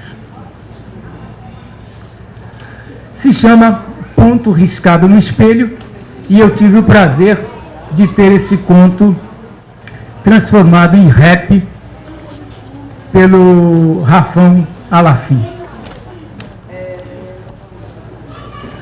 Por um momento ficou sem pensar. Nesse meio tempo andou até a porta querendo não crer. Imaginou em seguida ter escutado mal. Um arrepio correu na espinha. Sem ação, sentou-se e ficou matutando, labareda nas pupilas. O barbeiro, um nordestino branco, dava continuidade a seu trabalho, como se o outro já estivesse longe. Júlio foi povoado de pensamentos violentos, relâmpagos desatados riscando o céu de dentro. Passou, deixando uma conclusão martelando. Tudo culpa da Zenaide. Me encheu o saco pra... Tudo culpa da Zenaide. Percebeu? Tropeçando em alguns raciocínios, sua fuga passando verniz sobre a carne viva do problema. A esposa, nada tinha a ver com o acontecido. Firmou a concentração no fato e fitou o barbeiro. Cala a boca ou te retalho com essa tua navalha. Senta aí. Apenas pensou. Tomaria o instrumento daquele estúpido e... Tudo diante do cliente, que também se esforçava para não dar a mínima importância à presença de Júlio. Filho da puta! E rapidamente agrediria com muita força os dois. Apenas pensou. Nenhuma palavra entreabriu seus lábios. Pensou outras tantas coisas, sentia seus olhos cada vez mais inchados e a quentura dos diabos cozinhava ódio no peito. Contraiu a musculatura facial no limite. Foi ficando senhor de si, olhos em brasa na direção do barbeiro.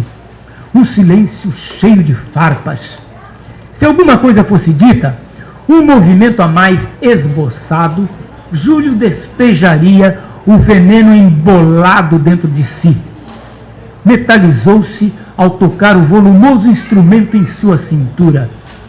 A minha literatura tem muito de parceria, né? E as parcerias são substancialmente parcerias com os poetas. Por isso eu quero dizer um poema que eu roubei de um poeta, né? Ele fica a pé da vida porque diz que não é mais assim o poema, que já mudou. Um dia depois do show, ela vai descer do palco e atirar a sandália dourada e incoerente na lixeira do camarim. Vai lavar o enê do cabelo e ver o próprio tão belo que quando o empresário chegar vai ficar desesperado. Então ela vai dizer calmamente: tá precisando de mulata, meu bem? Pinta tua mãe de preto, vem cá, Limeira, chega aqui.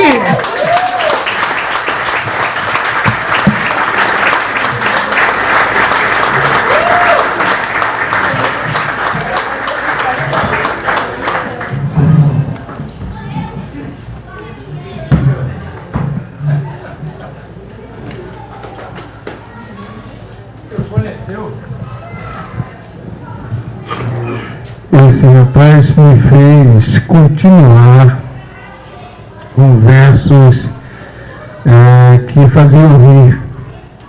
Quando ele me dedicou um livro, não sei nem se ele se lembra disso, porque você nos faz refletir, nos faz pensar com suas coisas que nos fazem sorrir. E a partir daí eu não parei mais de fazer coisas, escrever versos com um certo humor mais satírico, humor mais cáustico. Pois bem, Couty é o principal responsável, no meu entender, pelo que acontece hoje com a literatura negra brasileira. Conheço o Couty desde os anos de São Paulo, na casa dele, lá na Bela Vista. E acompanhei de perto as escaramuças, no bom sentido, com o triunvirato do qual nós recebemos aqui em Abelardo Rodrigues e João de Camargo. Enfim, e na lembrança sempre Paulo Colina, de quem também me tornei um grande amigo. E Couty sempre foi uma fonte de aprendizado para todos nós poetas, tanto na minha geração quanto nas gerações que vieram depois. Falar desse cara é um negócio assim, é muito emotivo para mim. Eu gosto de Luiz Silva Couty. Peço uma salva de palmas calorosa para esse cara.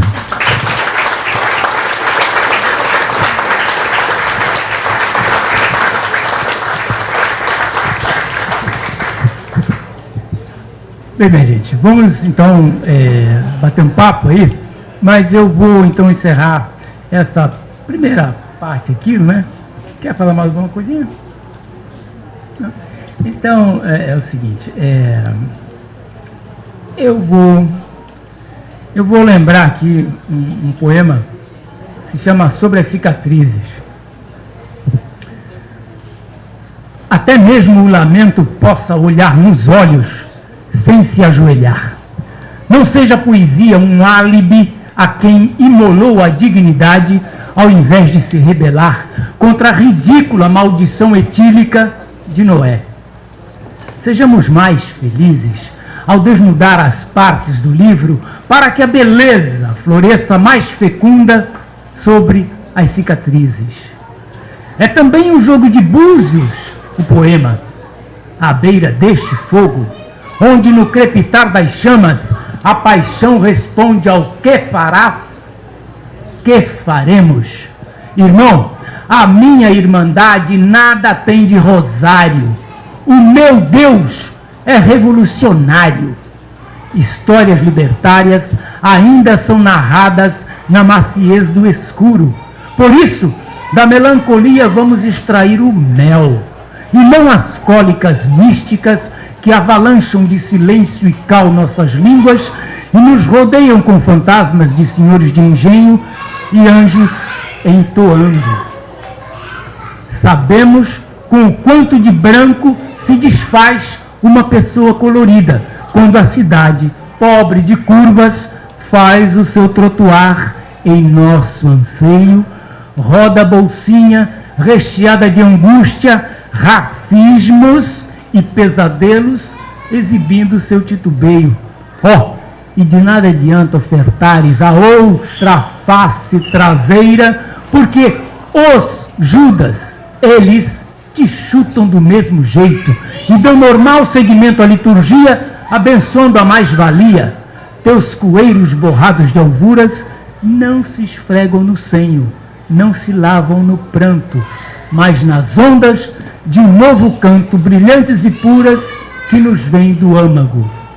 E o poema é também um ebó, de sonho e sangue na inclusa do que se crê. Laroye!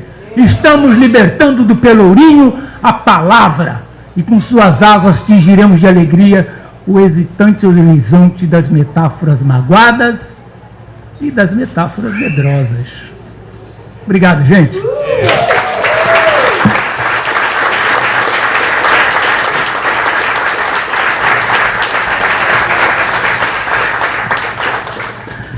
Eu vi que ia sair da essência, eu já tinha lido. Mas eu queria saber por que ele fez aquilo com ela. Só isso que eu queria saber. E não sei não, muita gente que lê quer saber isso. Por quê? Quando você criou o conto, por que você acha que ele fez aquilo, chamou para o casamento? Como eu disse, alguns trabalhos que a gente faz, eles têm um estalo, né? Tem um start. E esse conto eu fiz, que eu tive um amigo que trabalhou comigo na Cosipa. Ele chamava Jorge. Era um cara bastante encorpado, desses negros bem apessoado, né? Andava numa estica tremenda. E uma vez eu fiquei espantado com a crueldade dele. Né? Nós estávamos discutindo questão racial e Jorge me disse assim: o negócio é o seguinte, eu só namoro branca. Falei, mas porra, você é racista. Não, é o seguinte, eu quero tirar o sarro de todas as brancas. Na hora de casar, eu vou casar com uma negra. E foi isso que aconteceu na vida dele. Ele só namorou branca, casou com uma mulher negra, constituiu família negra. Aquilo para mim me impactou. Porque eu tenho para com o amor algo, um conceito muito especial. Acho que amor é entrega, independente de cor, independente de raça, independente de... é entrega, né? E ver aquela racionalidade de um homem negro, de que vai namorar só branca para tirar o sarro, como ele dizia, aquilo me impactou muito. E essa foi a origem, não é, desse conto. Quer dizer, esse cara aqui, ele reproduz um pouco desse Jorge cruel, né? Que por uma questão de, vamos dizer assim, de revide, né? De revide, ele toma isso para a sua vida, né?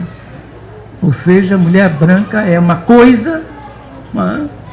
E eu vou considerar para amor, constituir família, só mulher negra. Então, essa é a crueldade da qual nós também somos capazes, né? Porque não são só os brancos que são cruéis, né? Historicamente cruéis. né? Porque o racismo, antes de mais nada, é crueldade. Né?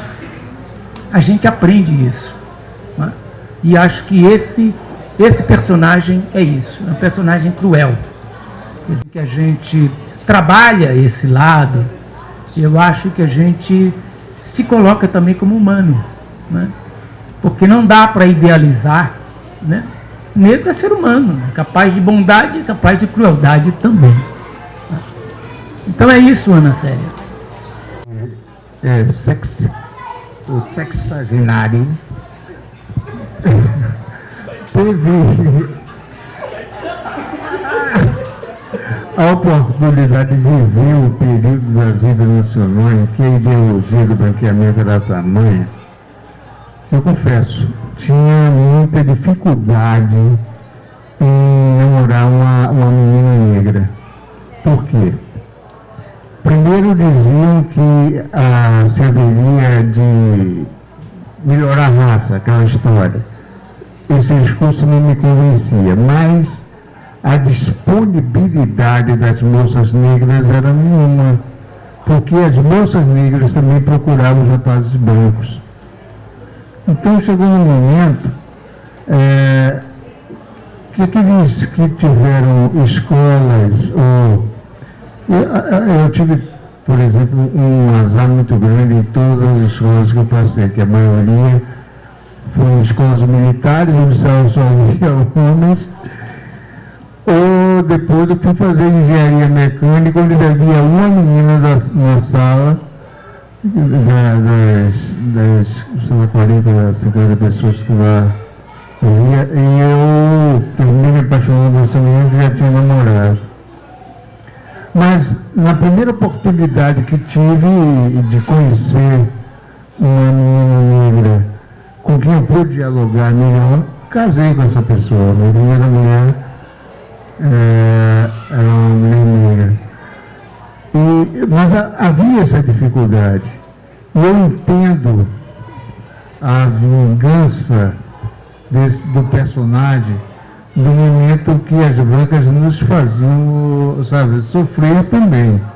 Elas não tinham muita contemplação para comigo. Tanto que a moça transita por entre números negões e elege o melhor, né? Aí tinha o aspecto financeiro envolvido, tinha até o aspecto intelectual, né?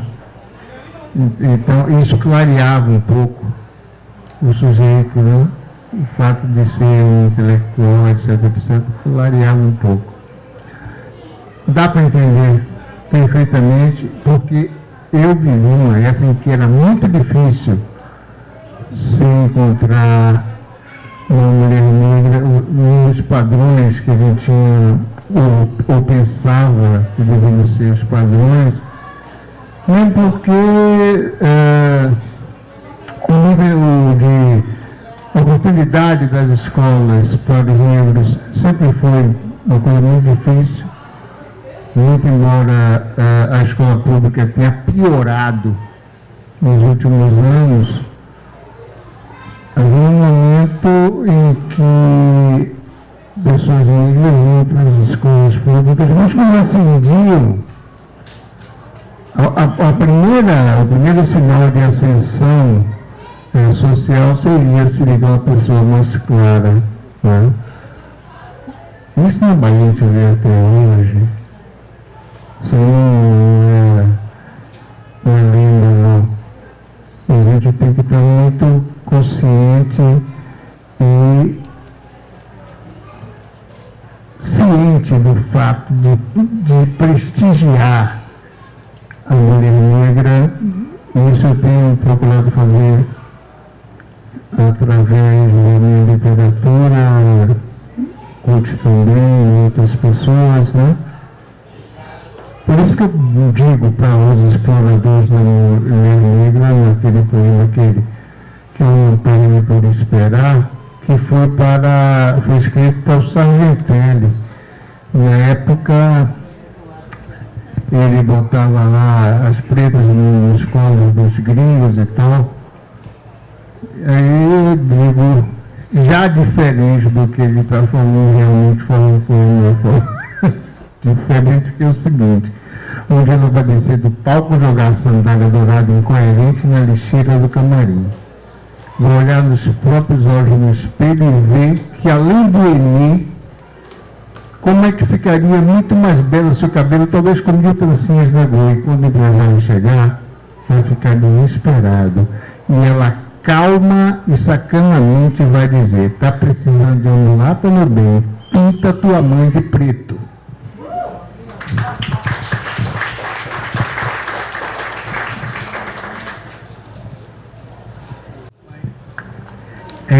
Primeiro dizer que é uma alegria tê-lo aqui conosco hoje. Nós poderíamos dizer até que é uma orquestração dos orixás, né? Assim, porque foi a partir de uma conversa que você indicou que era possível fazer esse encontro. A gente estava previsto, CUT aqui em Salvador, para maio, né?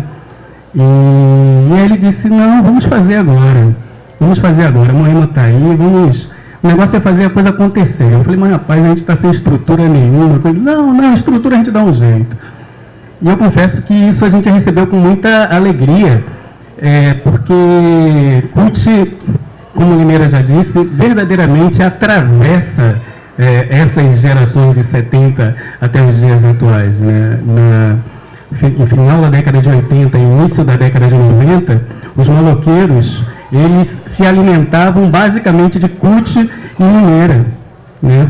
Do ponto de vista da contemporaneidade, que era um grupo de poesia negra que acontecia na Praça da Piedade e no Pelourinho Antigo, né? Acho que atualmente fica meio difícil falar em Pelourinho Antigo, mas era quando não entrava todo mundo dentro do Pelourinho, só ia quem tinha negócio. E aí, CUT, a gente, nessa brincadeira de alguns toques, num determinado momento, eu fiz uma pergunta a Eduardo Assis, aqui em Salvador, lá na Casa de Limeira, sobre o grande desafio que a gente compreendia para a literatura negra nos tempos atuais, e talvez até nos tempos remotos também, que era essa coisa de se apropriar dos nossos textos, inclusive na perspectiva do mercado editorial, né, de como encarar isso de frente. E ele meio que nos colocou com os pés no chão, dizendo: tem que ganhar na loteria para dar conta, né? E assim a gente permaneceu sem os pés no chão nesse sentido e decidiu encarar. E aí nasceu esse primeiro filho, né, que é a nossa coletânea do coletivo, né? Aqui constam poemas das escritoras e dos escritores que se associaram a essa ideia, né, que compraram essa briga conosco. Temos aqui contemporâneos seus, né, Limeira, Miriam Alves, Lia Vieira e Semog, e temos uma turma da leva posterior, né, de um momento posterior. E a gente queria te presentear, né, tá escasso, Salvador acabou. Aí, para não arranjar briga com ninguém, a gente tem um aqui para sortear, porque o livro ele vai correr o Brasil, ele está indo para o Espírito Santo, domingo ele vai para o Ceará, já foi no Mato Grosso semana passada com o Eduardo, vai para o Rio de Janeiro, São Paulo, Brasília e tal. A gente está a fim de, primeiro, pulverizar Brasil afora, e separamos por cotas. Aí tem esse aqui, e ele vai para quem responder uma perguntinha, que será a base da minha pergunta para CUT. Qual o primeiro livro de CUT? Individual. Quem souber, leva o livro.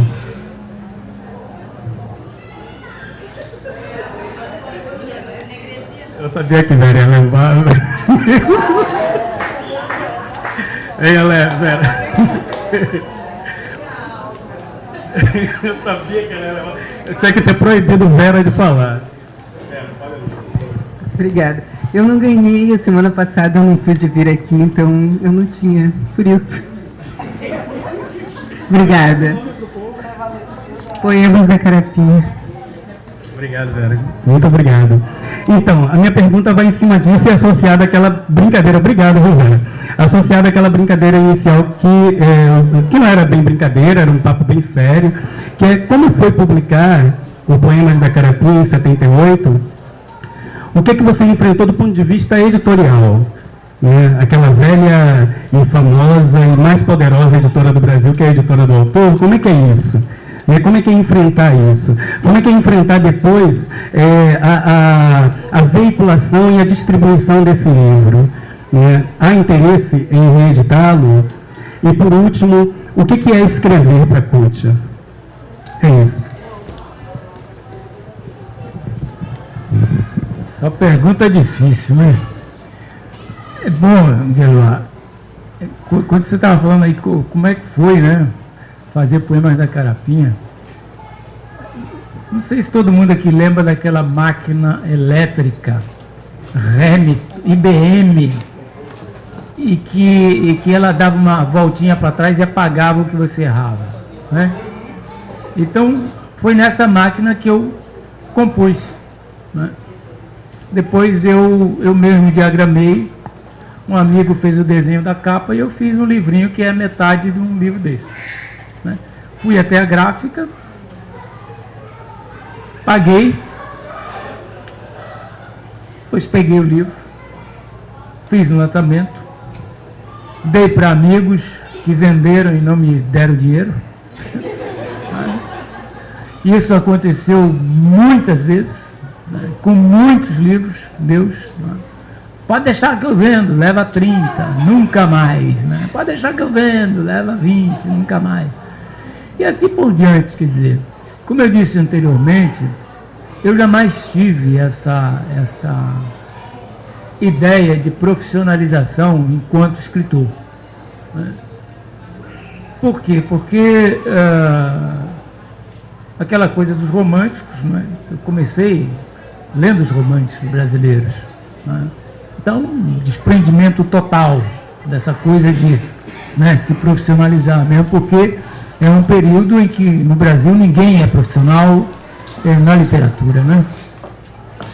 Só depois, no realismo, é que começam alguns a ganhar dinheiro com literatura.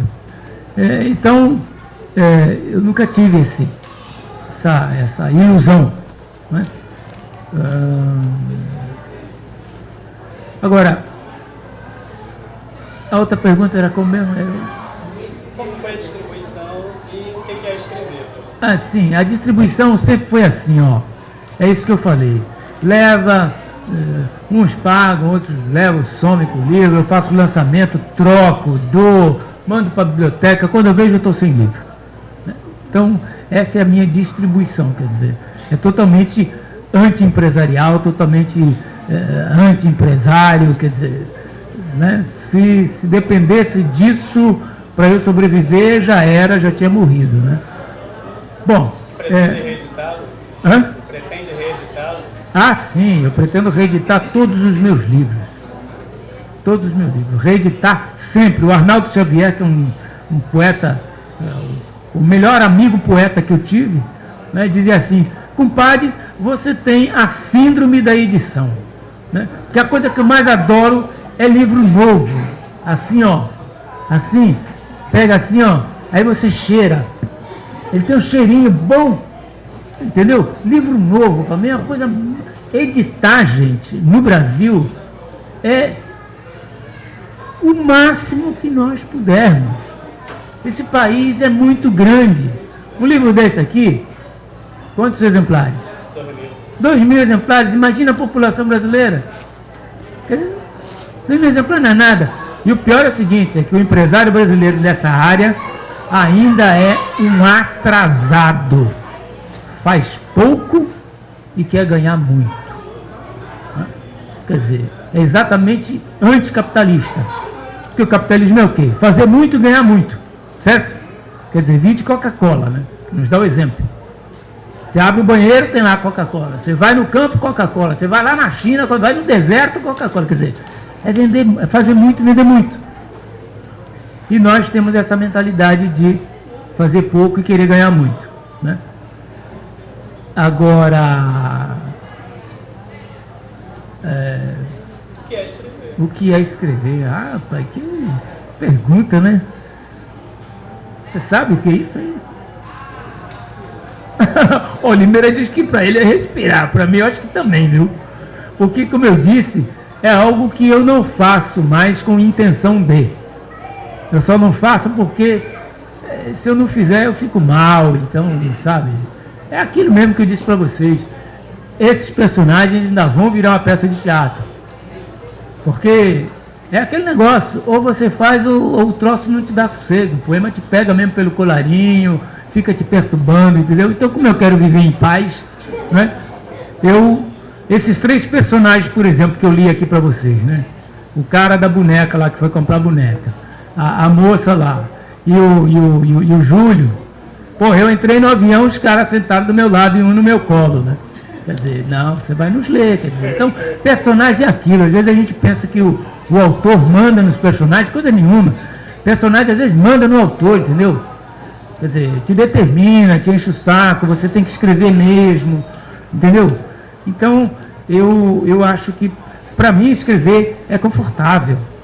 É uma maneira de existir confortável, né? De enfrentar o racismo de forma confortável, entendeu? Porque, pô, eu sou magro, né? Aí, pô, se eu fosse um cara forte, muitos poemas eu não precisaria escrever, porque eu ia lá, dava porrada e pronto, entendeu? Mas, pô, sou um cara magro, entendeu? O cara fortão me discrimina e eu, né, posso xingar e correr, né, pô? Entendeu? Então, a literatura é a minha arma, entendeu? É a minha arma. Então, eu comecei a escrever, foi assim, né? Então, para mim, eu sei que muitas pessoas, inclusive amigos, parentes, às vezes viram a cara para mim por conta de algo que leu. Não gostou, né? Não gostou, quer dizer. Teve um cara aí, por falar de edição, Enio Silveira, da Civilização Brasileira, um cara de esquerda, né? Lutou contra a ditadura, publicou muita gente de esquerda e tal, né? Eu mandei meu segundo livro para ele, meu segundo livro de poemas, de Tucaia. Ele me mandou uma carta dizendo que não ia publicar meu livro porque eu era racista contra os brancos. Né? Pô, segundo livro. Né? Então, eu já percebi, quer dizer, bloqueio editorial. Né? Quer dizer, não gostam, não é da forma, esse papo de forma aí é conversa fiada, né? Esse negócio de forma aí, eles ficam falando de forma com Lima Barreto, com que não sabia escrever, né? Dizem que Lima Barreto sabe escrever. Quer dizer, tem vários críticos que falam isso. O Cruz e Souza, então, tem críticos que chamam que Cruz e Souza, o que ele fazia era verborragia, né? Pegar o dicionário e... Não, o que ele fazia era desabafo, era verborragia, não tinha... Né? Eu me lembro que na minha defesa do mestrado, na minha qualificação, eu tive que brigar com uma pessoa, né, que estava lá, que disse o seguinte: pô, mas Evocações do Cruz de Souza, que é prosa poética, disse, o que esse livro faz na literatura brasileira? Para que serve esse livro? Extremamente incomodada, né? Quer dizer, pô, esse livro, o Evocações, é onde está o emparedado, sabe? Quer dizer, além disso, tem vários textos extremamente fortes, né? Onde aquilo que a gente fala da desobstrução mental está ali, entendeu? Essa autocensura que muitos de nós têm para escrever a questão racial, está ali, o Cruz de Souza solta, permite, né, que aquela coisa meio fluxo de consciência vá para o papel. Lógico, é um livro que não dá para qualificar, dizer que ele é isso ou é aquilo. É um livro extremamente convulsivo, né? Agora, essa convulsão, para nós, ela é importantíssima. Importantíssima. Porque desde pequeno a gente aprende a engolir sapo, sabe? A gente segue a vida e até a morte a gente fica só engolindo sapo. Então nós precisamos também botar para fora, sabe? essa convulsão interna que a discriminação racial faz com que a gente viva, com que a gente experimente. Tá? Porque senão, minha gente, vira úlcera, vira câncer, né? Vira uma série de outros problemas. Então é preciso pôr para fora. E como a gente tem pouca oportunidade, a literatura também cumpre essa função. A função de catarse. É preciso ler, porque lendo você depura, sabe? Um cara que foi discriminado por uma branca, ao ler esse conto, ele vai ter um certo prazer, ele vai se sentir confortado, compreendido, alguém me vingou. Entende? A literatura também serve para isso. Então é isso. A Moema quer falar alguma coisa? Eu acho que não. Tá bem, só quando ele falou dos livros dele, eles têm, eu contei assim, mais ou menos pela memória, são 18 livros que ele fez até agora e deve ter alguns, fora as antologias, a participação em todo lugar. Mas bom, eu acho que é mais ou menos tempo de parar. A gente agradece a vocês todos, uma presença muito rica, muito importante, e sobretudo nós agradecemos a CUT de estar aqui. É o nosso querido Limeira, né, que poderia ter feito uma apresentação bem mais interessante, mas eu acho que vocês tiveram um pouquinho de ideia da riqueza que é o trabalho e a pessoa do meu grande amigo CUT. Então, muito obrigado a todos. E passo a palavra, então, ao dono da festa, Edeluar. Dono da festa é você. Não, só anunciar que agradecer a presença de todos, né, agradecer uma vez por estar aqui presente, a Vera, a Luciana, né, agradecer a presença de Hélio, né, agradecer a presença de absolutamente todo mundo, não de ficar citando, que a gente esquece, de Nova Barbosa, a Antônio Terra, que é do nosso coletivo, né, é fotógrafo, é do nosso coletivo de fotógrafos, que é uma outra frente, que é um dos toques, vai colocar adiante a partir do segundo semestre. Aliás, a Alguns Toques, ela nasce do casamento entre texto, a grafia do texto e a fotografia. Né? Então, no segundo semestre aparecerão alguns cliques por aí, né? E ele está, inclusive, desenvolvendo um trabalho aqui que nós consideramos fundamental, iniciou lá no Rio com o Ney Lopes, com o Paulinho da Viola, e também com cidadãos do meio cultural carioca, e agora está aqui em Salvador, né?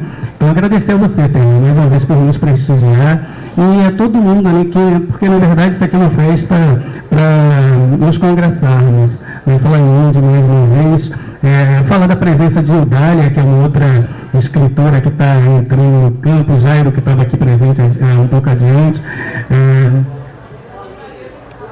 Eu não reconheci. Ana Maria Gonçalves aqui. Esses óculos brancos, eles só servem para confundir. Ô, Ana Maria, que honra, que honra. Que honra. Que Lima Barreto seja bem embalado. Você sabe o que eu estou dizendo. Né? Então é isso, agradecer mesmo, essa caminhada da gente não esgota hoje, muito pelo contrário, ela ganha mais fôlego, né, com o CUT presentes. E é isso, não tem muita coisa a dizer não, além de te agradecer, né, por nos dar essa honra e por confiar no nosso trabalho. Né? As portas da Alguns Toques estão abertas desde sempre para você. E os honrados somos nós, tá bom? Muito obrigado, meu mestre.